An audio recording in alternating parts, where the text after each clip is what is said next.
The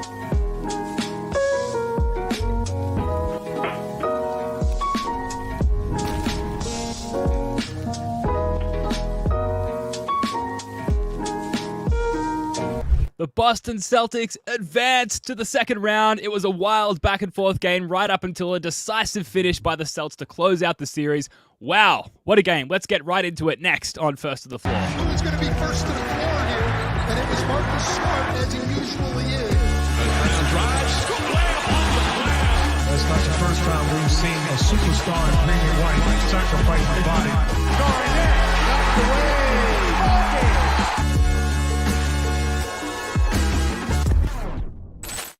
Welcome in to another episode of First to the Floor. Ben Vallis here. Thank you for joining us. Hope you're doing well, which, come on. I mean, how can you not be doing well after that series of events? Jake Eisenberg, how you doing, man? How about that game? We're doing good. Yes. We're doing good. To quote the great Jason Tatum, apologies to Janet Jackson. We should have wrapped that up in Boston. We put on a show. The boys put on a show. Jalen, Jason, Marcus down the stretch. Mm-hmm. That's what we needed. That's what we wanted. We were calling for it. We got it. We were. And if you weren't in our playback stream for that game, which if you're not one of 10 people who were there, then you weren't. But incredible vibes down the stretch, because this was anyone's game right up until the last 4 or 5 minutes of the fourth quarter. 9 lead changes in this one. The Hawks went up 5 in the third quarter, causing much anxiety across the Celtics fan base. Talk about closing out a series, though, to finish up that game. Jake, I have exactly 0 notes for this one. I sat down. I tried to prepare. I couldn't lower my heart rate. I couldn't prep. So, let's just do this. What are your main takeaways from this game? So, the last 2 days was tough for I think a lot of Celtics fans. It's a good place to start. Yeah, there was a lot of referendums on Jason Tatum. A lot what is it about this team? When they need to win, they do. When they should win, they lose. Mm-hmm. But for whatever reason, when their back is against the wall, they make the plays. Jason Tatum had one of the cleanest games you can see. 30, 14, 7 assists, steal, 2 blocks, 0 turnovers. Mm-hmm. And That's in the insane. first half, we were screaming, don't take these pull-ups. We were we were carrying our angst from the last game into this game. But the reality was he had 16, 5, and 2 in the first half. And it was a brilliant first half. The defense that he was playing from start to finish in this game was elite.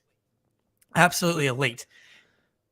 It was a captain's knock, is what we call it in this particular instance. This is Steve Waugh in the 99 World Cup final, which is a reach, I know. But I'm sure everyone's going to understand that reference. This is the captain padding up, walking out to the middle, and just getting it done for his team. And shades of we've seen several captain's knocks from Tatum throughout his young career so far. In the bubble, in the conference finals against the Raptors, I think it was game 2. He had a classic captain's knock, just a padded out stat line. Game 6 against the Bucks last year, obviously classic Tatum captain's knock.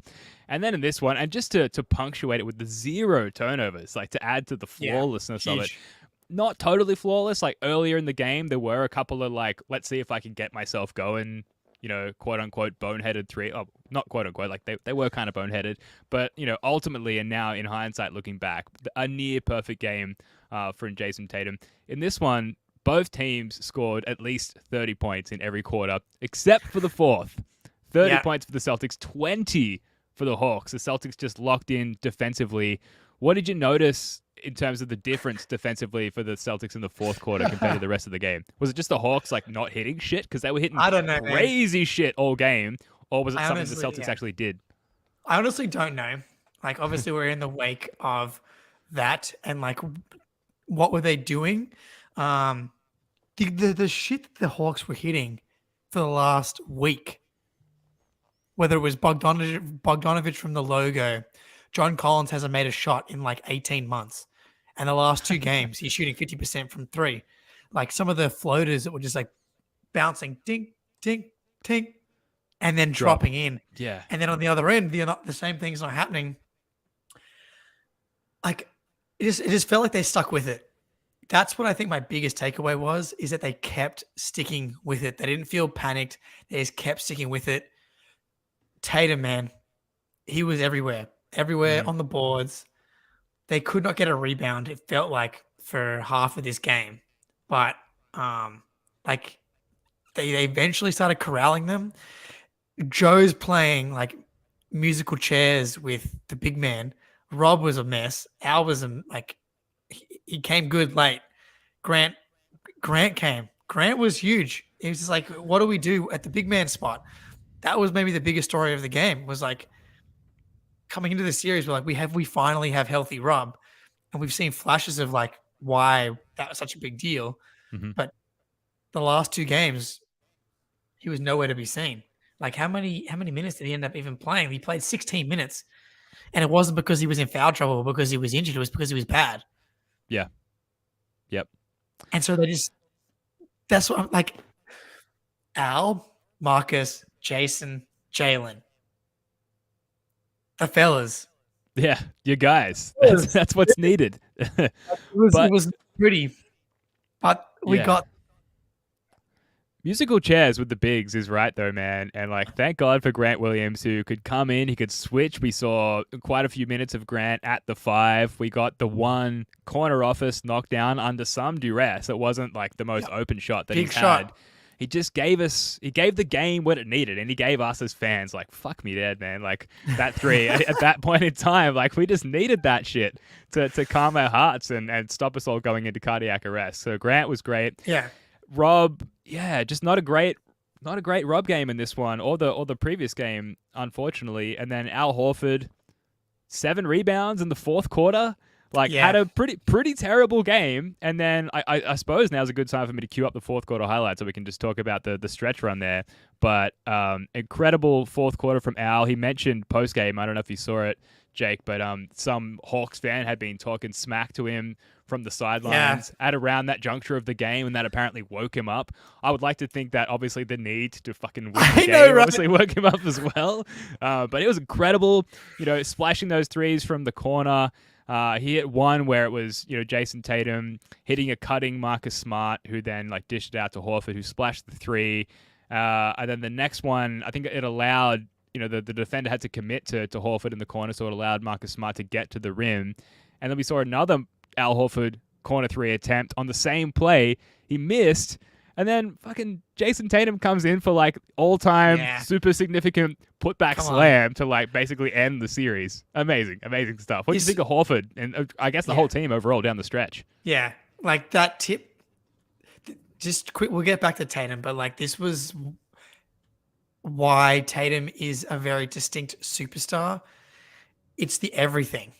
And like that offense, and like in games like this where he does everything, he's just really good at everything. Anyway, Al Horford. I got the quote. It's because I watched the video. The Atlanta Hawks fan talking trash to Al Horford. He said something I wasn't very pleased with. I appreciate him talking trash to me. Some people you can talk trash to, you talk trash to me, probably not good for you. Probably not going to end up good for you. Just the most Al Horford quote. It's like the most polite quote for someone talking about trash talk.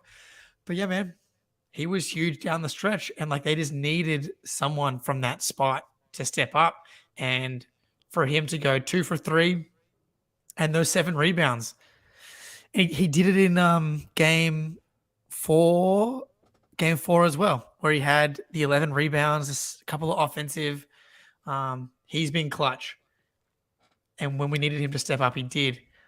It was a tough matchup. Like this Trae Young dude, once he kind of became comfortable in game 3, it was from then on, we could not stop him.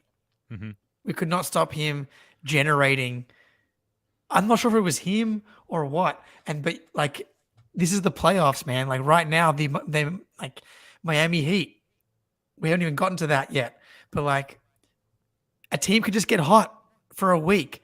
Like remember how hot the Celtics shot for like 10 weeks? in the first like part of the season. Like historic, like all it takes is a week, and whatever reason we just could not stop them, whether it was the matchup or what. But like Al Horford did as best as he could, and like you zoom out just a little bit, and like the Celtics played their best probably in this series with Al Horford on the court, and a lot of that had to do with like you trust him when it comes to winning time. Yeah, and like we probably got to go Jaylen Brown next as well because like he was money again. Well, yeah, but just on the idea of like teams getting hot, my mind was going to some dark places, Jake, in the last couple of days, and like they could just be this hot. Trae Young could just be this guy, and that could be it. Like it's like as good as our defense is, as good as and deep as our roster is, and the addition of competent Derek White and Malcolm Brogdon, Trae Young could just get shit hot, kind of like Jimmy Butler did against the Heat, and that could be it for us. And thankfully, thank God, that was not the case. And we'll probably in the first half, he was 8 for 15, 4 from 8 from 3, 5 for 5 from the line, 25 points. He was on pace for a Jimmy Butler game. He was on pace for 50. And we were like, holy shit. This is why we had come to the who the fuck knows part of the series, game 6 and 7. And we felt very much like that at that point. And it was at that point.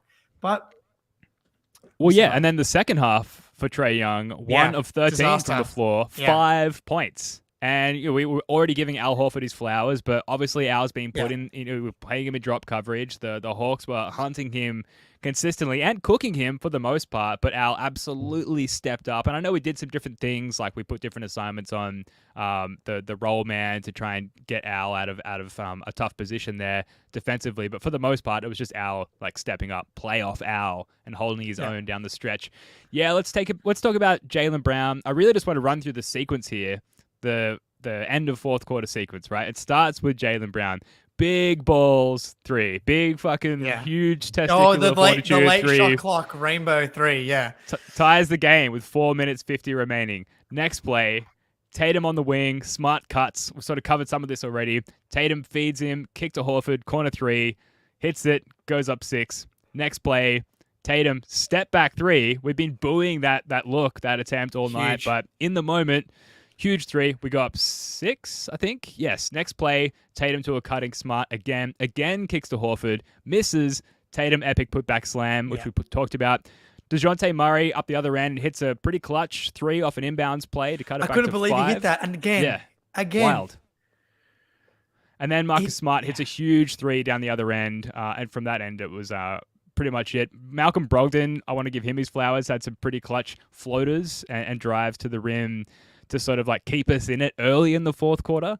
But let's just swing back to Jaylen Brown very quickly. We had just one of those classic games where both the Jays have 30 plus, and we're in such winning fashion when that happens. What do you think of Jaylen Brown overall in this one, Jake? Man, he is built for this. He is built for this. Like, it should have been over last game, and Jaylen feels like he can kind of sense that moment at times. Jaylen Brown last 2 games, averaging 33 points, 60% from the field, 63% from the line, from 3-point line, and in classic Jaylen Brown fashion, 50% from the line, 50% from the line. But if you're going to go 60 and 64, this Atlanta team, Eric Weiss in the chat, welcome. I don't care what people want to say. Oh, it took the Hawks took you to 6.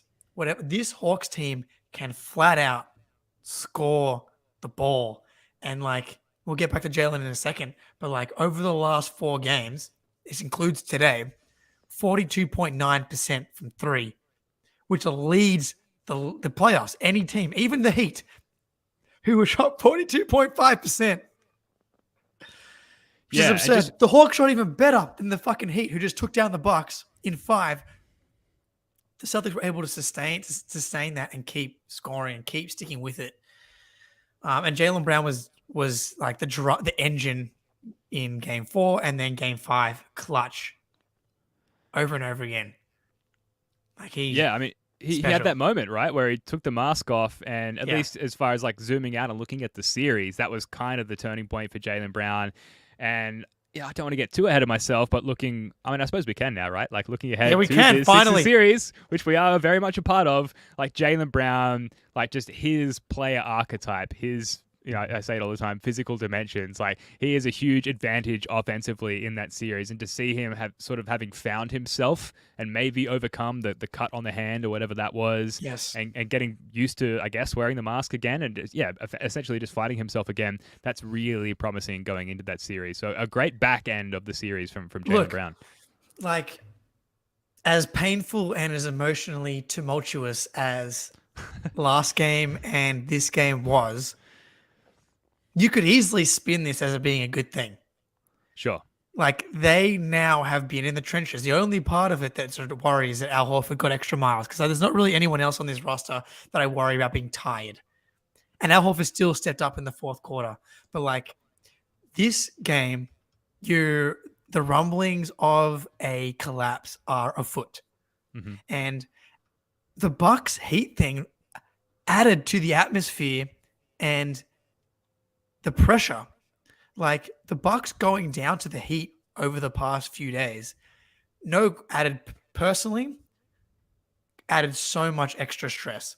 Like yes. my other podcast buddies, other Celtics fans that I know, they were not nearly as freaked out as I was. But watching what Jimmy Butler did in Game 4 and in Game 5 had me completely rattled.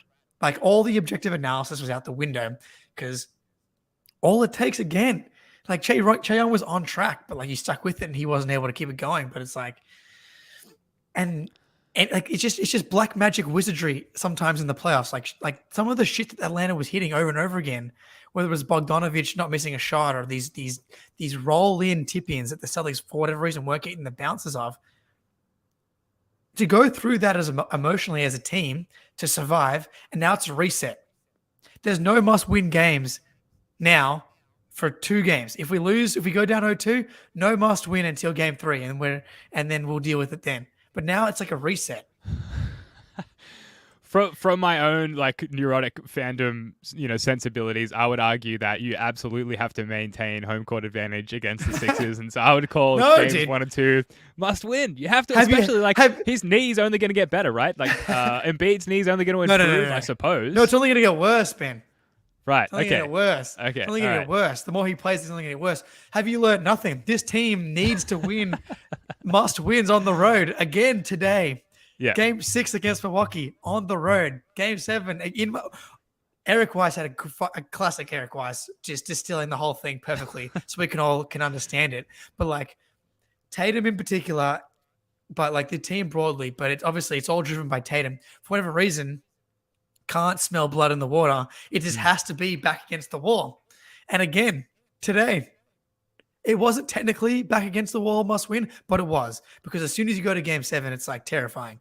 But it's like, need it, got to have it on the road, tough environment. For whatever reason, Tatum steps up. You couldn't just do the easy thing. Couldn't just win the game after having up 12 at home, get a nice sleep. No, you got to get on a plane. You got to deal with all the media calling you how many names. You got to inconvenience Janet Jackson. Janet Jackson fans. But no, has one of like the cleanest 30-point, 14, 7 rebound, 7 assists games. It's a classic. It's a classic notch on the belt Tatum game, which now that it's happened, now that we can relax, like now I will go back in hindsight and like watch the highlights, watch the game and truly enjoy it. If you're in our playback stream, I can't say there were many true moments of enjoyment prior to the final 3 minutes of the game. It was pretty terrible there for a little while. The vibes were tense. They were good, but they were tense. Good, but tense. And I feel like we did a lot, Jake, to get the boys home in the end. We were talking about Pokemon and wrestling entry songs during the Celtics free throws in order to not jinx anything. Correct. We had I think I want to say a 90% success rate with that method. So it's something to keep an eye on going forward. Yeah, I say let's check the free throw rate for the game, because I think you're right. We did a great job varying 16 for 17. There you go. That's all us. You're welcome. Because we were locked in. Now, look, we're all over the place here. The Yes, prep, the correct. notes are pretty skimp, but a post-game quote from Jason Tatum on Joe Mazzulla. Quote, he's been great all season, just managing personalities, managing games. He's faith in us, our faith in him. I say it all the time. This is like a relationship. We're all on the same page. He always finds a way to maintain his poise. I mentioned earlier, Jake, that Joe mentioned part of the catalyst for the win and the success down the stretch is that they maintained their pace. They didn't go into, partially because they didn't have the lead, they didn't go into prevent offense. They played with pace. And he didn't just talk about it being like frantic and moving the ball quickly and getting up the court quickly. He talked about setting up quickly and getting into your sets quickly and things like that, and getting back on transition defense quickly. I suppose there's been criticisms of Joe Mazzulla, rightfully so, especially in the last game throughout the series. Did this help sort of sway your confidence in Joe back in the right direction? I've been pretty consistent, I feel like, about Joe. I just don't think that there's maybe any coach in the NBA right now that I think of being like a true advantage outside of Eric Spoelstra. I think unless you have like a detrimental coach, it's all pretty much a wash. Like Quinn Snyder, people are going to say, look at what he did. But was it just like Trae Young got flummoxed by the Celtics defense in 2 games, got to watch some film, became comfortable at home, and he's that good of an offensive player that he kind of figured out what you can really do. And the Celtics personnel, it's like, what do you do? Well, they have to go over the screens. It's going to create certain spaces. If they switch it, I can cook anyone they have in switches. So it's like, and to be fair, maybe it's like we were calling for soft traps, which they did more of a little bit today. Yes. Which they did more of today.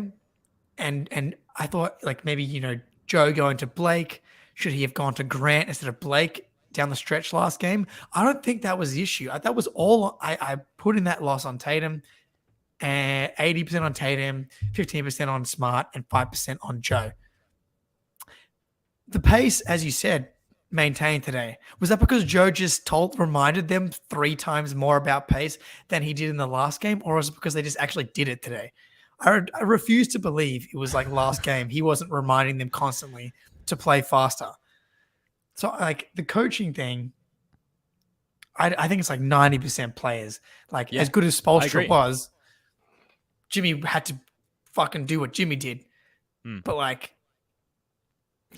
so I have equal amount of confidence, like the game-to-game strategic analysis. Like I trust Brad more than anyone else. I guarantee you that Brad's feeding into all these game plans and strategies. I would be shocked if he's not. Like, it's just the players on the court got to make the plays. And today they made them.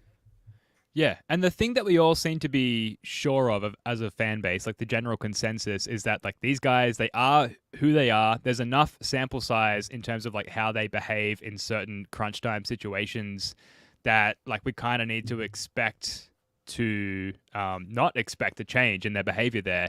And, in this particular game, I don't think that really moves the needle at all in that, they weren't playing from up. They weren't up 10, they weren't up 20, they weren't up 5. They were playing from behind a little bit or even keel at the worst. And that really put them in a good position to play with that pace. So while that's good and a positive sign compared to recent late game situations, it's not really showing us anything new because the end of game situation was different. Unfortunately, that led to a series-ending victory. Thank God. I don't know how I would have conducted myself in my daily life for the next 2 days if it went to 7, and then just the whole is this going to be the last game of the Celtics series, season rather? I'm not ready for that. Anyway, that's a whole rabbit hole that we don't have to go down. I made plans. I had made plans from today on, from game 5 on. I had made semi-plans. Cancel for today? Today was flexible. Today was a flexible plan day because I was like, I wouldn't be shocked if I lost that one, but it's like game 7 was off the board. Game 7 was off the board. I was going to have to watch that one late. And look, if you're an objective observer, maybe you're like, maybe you were probably scared a little bit and they shouldn't have blown last game, but they stepped up and won a really important game on the road that just shows how good the Celtics are and why people have believed in them all season long. Very grateful for that. Some more post game. Sorry, go ahead, Jake. Well, yeah, easy to be objective and whatever when you don't care as much as we do, and it's just hard when you're in the thralls of the playoffs. Like once you get past game 4, like for me personally, like the X's and O's and analysis and stuff gets really difficult. It's just like, please orange ball go in, and please orange ball don't go in. Like that's what it starts coming down to, and it's tough. And I think, most people listening to this show, this is the Celtics pod that you've gravitated towards. Jake, I'm sure you're the same. Like, my wife is out there somewhere being like, please, Celtics win. I want my husband to be, like, happy tonight and helpful and productive in our family dynamic. He gets 3 extra days off to hang out with me and the family if the Celtics wrap this up in 5. With a general cheery disposition as well. Jordan in the chat says that the Banner 18 boogie is back, which is what I will be doing, looking at that immediately after this podcast is over, which is soon because we're completely off the rails here, Jake. A couple of post-game quotes that have come out on Twitter here. So Al Horford said, we don't close this game without Grant Williams doing what he did, which we talked about and we agree with. Joe Mazzulla on the fourth quarter execution, definitely different than game 5, end of quote, but he also credited Smart for getting the Celtics organized and making the right play, which I would completely agree with. And there was one more from Jaylen Brown, said he used to be a 7-year-old in the nosebleeds watching games here. He said there could have been a 7-year-old tonight doing the same thing. Quote, my message to him is good luck. I'll be waiting. Which mathematically, as far as like NBA career ages, it doesn't add up, Jaylen. Yeah, but I appreciate the. Go on. I'm surprised you didn't make the connection to, does that mean that he's leaving for Atlanta? Oh, no. No, we can't do that. That's not what this podcast is about. I'll be waiting for you in Boston. End of quote. Those quotes are good. Those quotes are confident.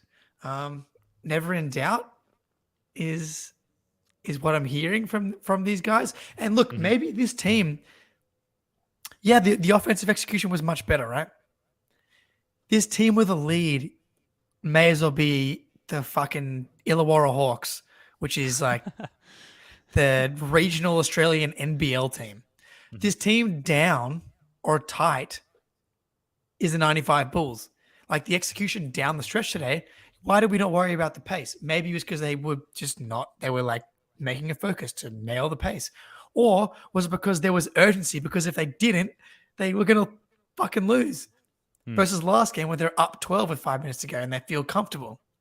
Yep. It's like the microcosm and the zoom out of this team seems to be like they need this like fire to be lit underneath them for whatever reason. And I don't know if it's just them. Like I'm sure Bucks fans would argue that like maybe it's a symptom of their team as well. But it feels like definitely more of a Celtics problem. Yeah. If I had to like put my house on what the reason for that is, it's because the leader of your team is 25 and like barely 25 and your 1A is 26. And you were talking about it during the playback stream, playback.tv/first of the floor. Sign up if you haven't already, Jake, about how most guys, I think you were talking about it through the lens of Jimmy Butler. Like it wasn't until Jimmy was like 28 until he sort of became like Himmy Butler as we know him today. Jordan, obviously, a stretch to use him in any comparison, didn't win a championship until he was 27. Like it's sort of like that 27-year-old sort of threshold that you become like who you are and who you will be remembered as an NBA, impact player. And we've got this guy leading the team who's 25 and he's been great. He's been fantastic and he's been pretty consistent as far as like going into a postseason stretch throughout his career thus far. And yes, he's had a lot of help, but he's been pretty reliable in the postseason. And yet like there are going to be these sort of symptomatic side effects, if you will, because like, he is that young, and so it's not like there's going to be, yes, there's a great roster and yes, they've been productive in the postseason and it's like padded with maturity because it's not, because he's the leader and he's fucking 25 and that's crazy young. It's so hard to reconcile because him and Jaylen have just had so much success from a playoff perspective from such a young age. It's just so rare. It's like, Kobe was like one of these other guys, but like he had prime Shaq. Like Shaq was prime. It wasn't like if you want to do the Tatum Kobe thing, then sure, like Kobe, look, oh, Kobe had the mama mentality at that part of his career. I love Jaylen Brown.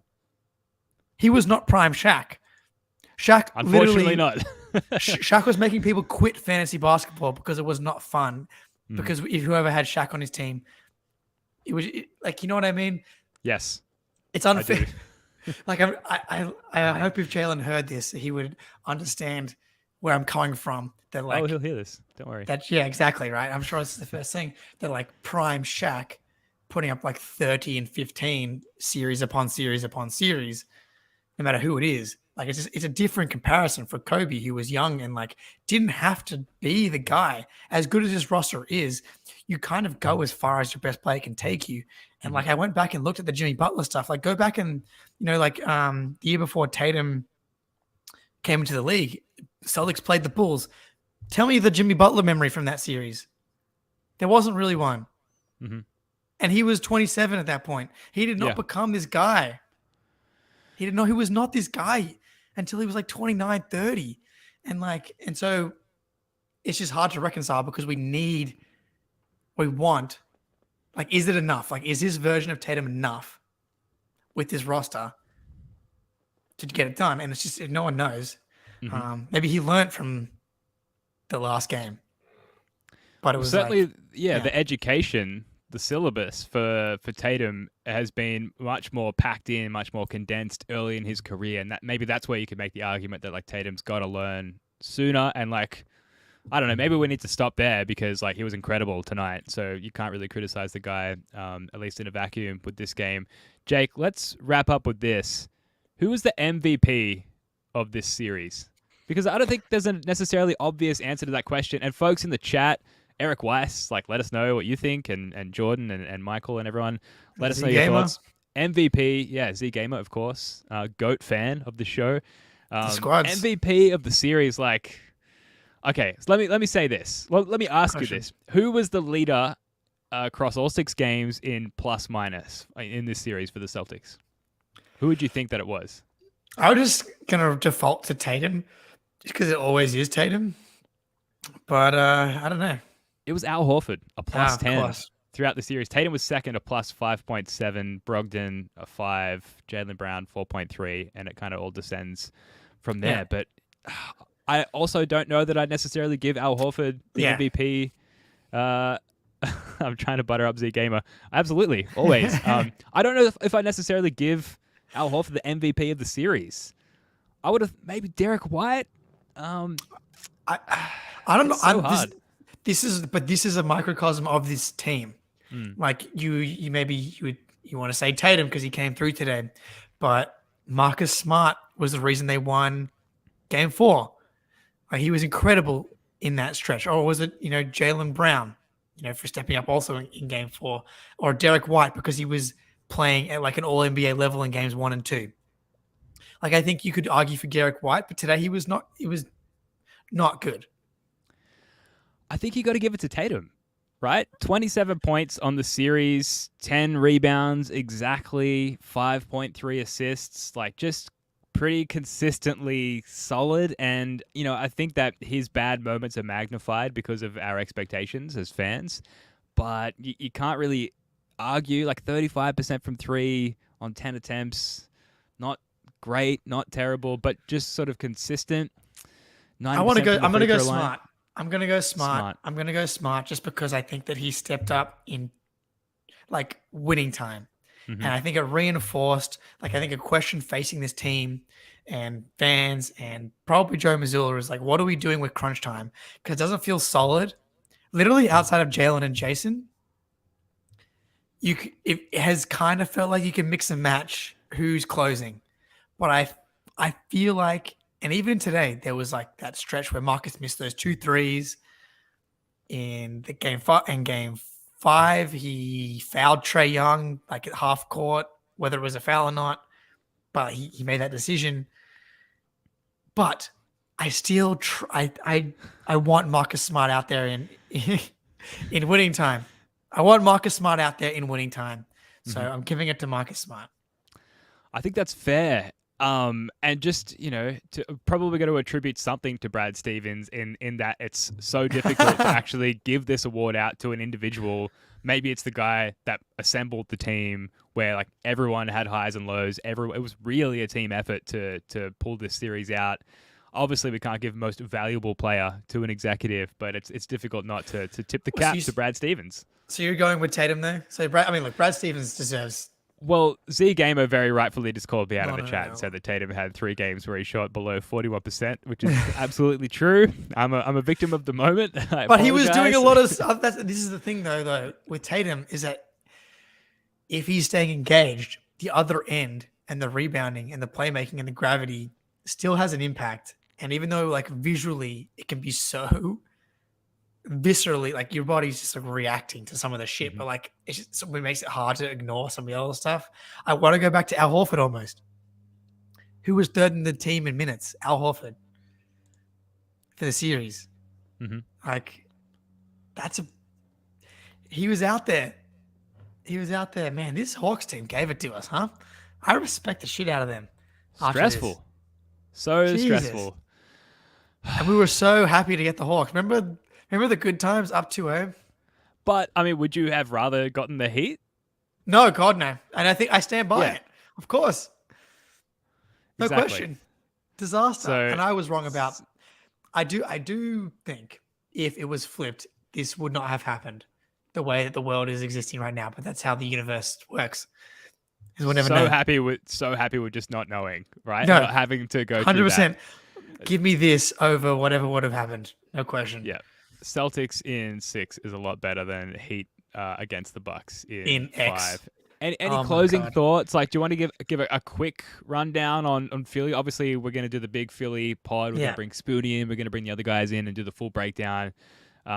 Any parting thoughts, Jake, before we wrap up? Just broadly, like I think we haven't been on since Milwaukee went down, and like as much as we both enjoyed the funeral that was the Bucks yesterday, Couldn't really enjoy it though. I couldn't enjoy it properly. I could not enjoy it properly because I was like, all I can see is the same thing happening tomorrow. How can you not? But this is crazy, and it makes it even. It's right there. As incredible as the Heat were, one, the Celtics deserve more credit for beating the Heat in the conference finals. Like retroactively, everybody was like that series should have been over in 5 or 6. But if you watch what happened this year with a worse roster, no PJ Tucker, which sounds crazy, but like Eric Spoelstra and Jimmy Butler turned these coal players into diamonds. Like missing PJ Tucker, the fact that, and Bill Simmons was on this, the fact that the Cavs let Kevin Love go, they don't win this year. Like Kevin Love was huge. Sure. I don't want to just like start breaking down the Heat series, but like the fact that the Celtics, it's a big deal. They won as the road team against the Heat. You go back, Marcus Smart missed game 1. Al Horford missed game 1 in a game they were up 20 at like halftime, and they collapsed, but because that's what they do, but partly because they'd come off that Bucks series with no rest going into Miami. And Horford and Marcus missed that game, and they have to come back from there. Like, now you have the context of like this Jimmy Butler guy. He can drop 56 on you. He dropped 46 in the Garden. We thought that was a big deal. 56. All-time shit. If we, and again, not to get ahead of ourselves, if we do take care of the Sixers, which I think we will, touch Pretty wood, heavily favored, which is who again, would you prefer to face in the conference finals? The Knicks or the Heat? Heat. Even with everything we've just said. Yes, because the devil I know. Give me the devil I know. Yeah. Give me the devil fair. I know. I don't think it would that's be. fair. I know both series will be tough. I love the Celtics, and what's made this whole NBA season so distinct is that there are no great teams. There are no clear-cut great teams. Look at anywhere. The Warriors are making the finals, by the way, so we'll deal with that at a later date. Can't go there. Can't go there right now. But I look, the Knicks present their own challenge, I would just prefer to give me, like, if that happens, give me Jimmy Butler after what he's gone through and what this Heat team has gone through to get to the conference finals. Give me this Celtics team at this point. Like, yeah, we've struggled against the Knicks. Like, if it was a team that we had like historically matched up well against, but like the Knicks are an issue for us as well. So give me the devil I know. We did it last year against a better Heat team. This is a better Celtics team. Yeah. I agree. Tyler Hero out indefinitely as well. Not that Doesn't matter, matters. dude. Doesn't matter at all. Black Magic doesn't matter. All right. Let's close the book on this whole Hawks situation. Right, Jake? It's over. We got through it. We got through it as fans and as podcasters. And yeah, never in doubt. All right. That's going to do it for this one. Thank you so much for joining us. We'll be back with the big, fat Philly series preview pod in a couple of days. In the meantime, we're going to bask in the glow of sweet, sweet victory. If you're a fan of the show, please like, subscribe, comment, share. All that good stuff really helps us out with the algorithm and all that good stuff. Jake Eisenberg, love your work, mate. Until next time, go Celtics.